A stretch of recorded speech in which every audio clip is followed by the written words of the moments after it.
पृथ्वी सभी की आवश्यकताओं को पूरा कर सकती है, लेकिन किसी एक के लालच को नहीं। गांधी जी की यह चेतावनी आज पहले से कहीं ज्यादा सच लगती है। ग्लेशियर पिघल रहे हैं, तापमान बढ़ रहा है और दुनिया एक ऐसे मोड़ पर खड़ी है जहां क्लाइमेट एक्शन अब विकल्प नहीं, आवश्यकता है। और इसी वजह से पूरी दुनिया COP 30 में पहुंची। COP यानी conference of the parties. UNFCCC के तहत हर साल दुनिया के देश एक ही सवाल पर बैठते हैं, हम जलवायु संकट से कैसे निपटेंगे। इस साल की बैठक ब्राजील के अमेज़न क्षेत्र बेलम में हो रही है, जहां सबसे बड़ा मुद्दा रहा जलवायु न्याय और समानता का।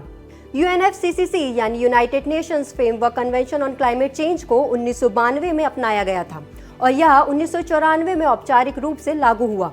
इसका मुख्यालय वॉन, जर्मनी में है। यहीं से पूरी वैश्विक जलवायु वार्ताओं का संचालन होता है।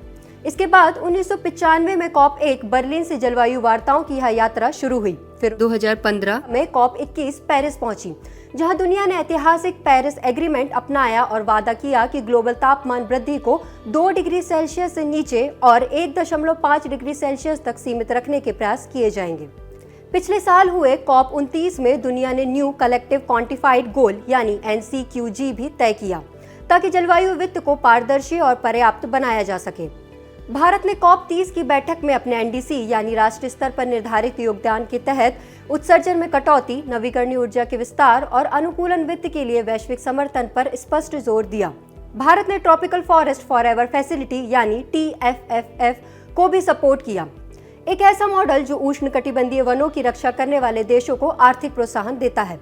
भारत का संदेश साफ था, जलवायु न्याय का मतलब है समानता। विकसित देशों ने अधिक प्रदूषण किया है तो अब जिम्मेदारी भी उनकी अधिक होनी चाहिए। फाइनेंस, टेक्नोलॉजी और कैपेसिटी बिल्डिंग की असली जिम्मेदारी ग्लोबल नॉर्थ की है। COP 30 ने दिशा दे दी है, लेकिन कदम उठाने की जिम्मेदारी हमारी है। अब सवाल सिर्फ इतना है, क्या जलवायु संकट से निपटने के लिए विकसित देशों को ज्यादा योगदान देना चाहिए